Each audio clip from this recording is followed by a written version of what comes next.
The minister hurries onwards, his eyes downcast, focusing on anything that breaks the monotony of the street. Cracks in the paving stones, boot-stomped cigarette ends, the mouldering yellow lines that snake along the pavement's edge. Anything so that he doesn't have to meet their gaze. The gaunt and hollow-cheeked figures that stare at him from every corner of this blighted city that might hide them from the chill. Stick-brittle women, dresses covered in second-hand blood. Old men bloated from what we sold to them as food, skin discolored from malnourishment. And the children. God, the children. They won't stop looking. Won't stop following him with their piteous, desperate gaze that speaks so loudly his knees feel like they will buckle. Help us. He will. Of course he will. He wants to. He hasn't lied to them. He really hasn't. He used to be one of them. He remembers what it can be like. He is there to speak for them, and if necessary, he will join them again. The minister grips his black leather briefcase closely to his chest, bile rising in his throat at the sudden jolt of fear that races through his veins. Where did that come from? Is he afraid of it, of returning? Of that sharp stab of hunger, the shivering of a cold that you can't escape? Or is he afraid that, should it come to that, they will see him as a deceiver? But he cannot dwell solely on his worries, he tells himself, a sentiment that his journey is proving quite inaccurate. He glances at his watch, trying to hide it from his observers so that they might not see how expensive it is. He's late, of course. The minister is always late. There are never any taxis, you see. If he was in a car, it would be all right. Then he wouldn't have to see them, be seen by them. No, that's not the way to look at it. These are his people. It's important he stays connected to them. So why does it make him so afraid?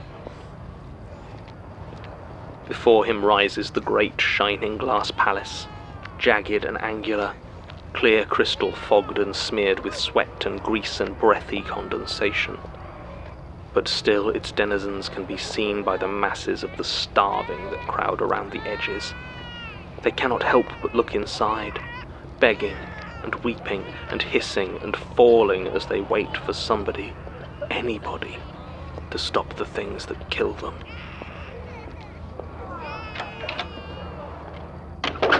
The minister uses the back entrance. The stale and humid air hits him immediately, the light from the not a sun reflected through a dozen layers of glass. The light takes on a crimson tinge as he passes an office dried with gore and turns away from a back room where 3 men in fine suits laugh among themselves as they weave their pile of nooses. Time was, the minister thinks, they'd have at least put up a curtain, a token effort to hide their intentions.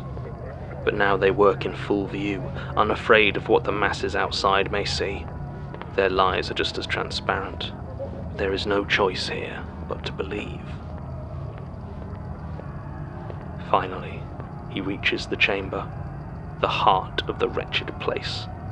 Though the corridors are hard to navigate in this place of clear walls, you can always follow the sound of blustered roaring echoing down the way.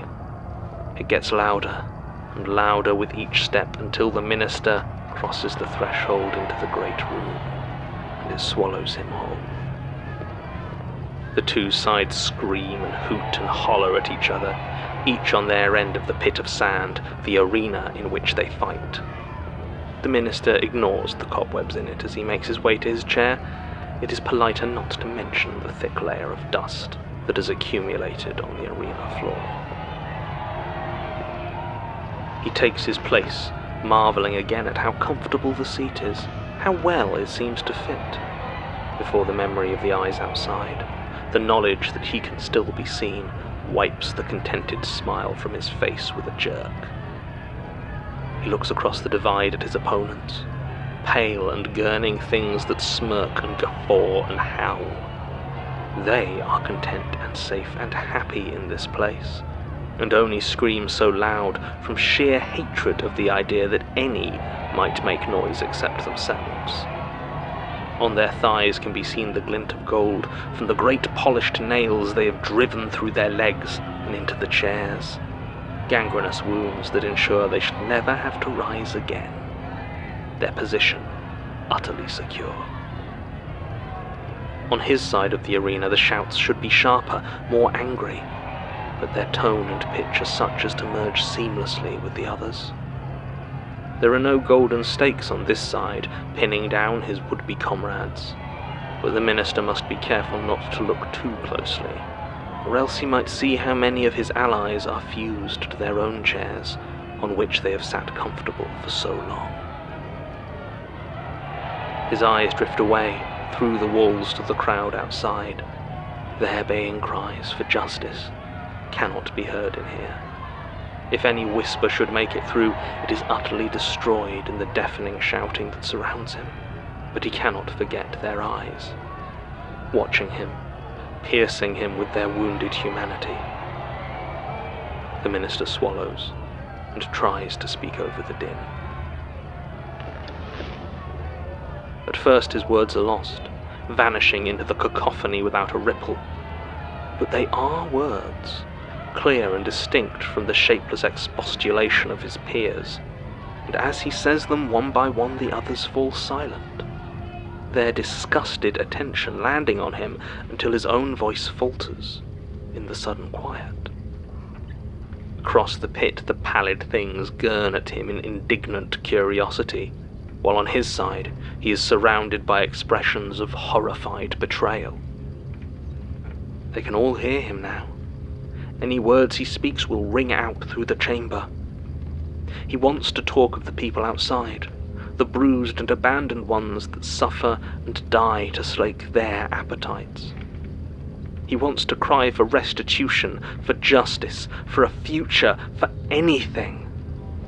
But all eyes are on him, and he falters. He remembers the cold, the hunger, the ache of concrete beneath him. He is afraid, and his chair is so very comfortable. The minister coughs once, uncomfortably, and sits down. As he does so, the great bell tolls for dinner, and 1,000 scuttering servants swarm out and into the chamber, depositing their silver trays before each seat, piled high with succulent, steaming meat. The minister eats as those outside look on, and all he tastes is salt.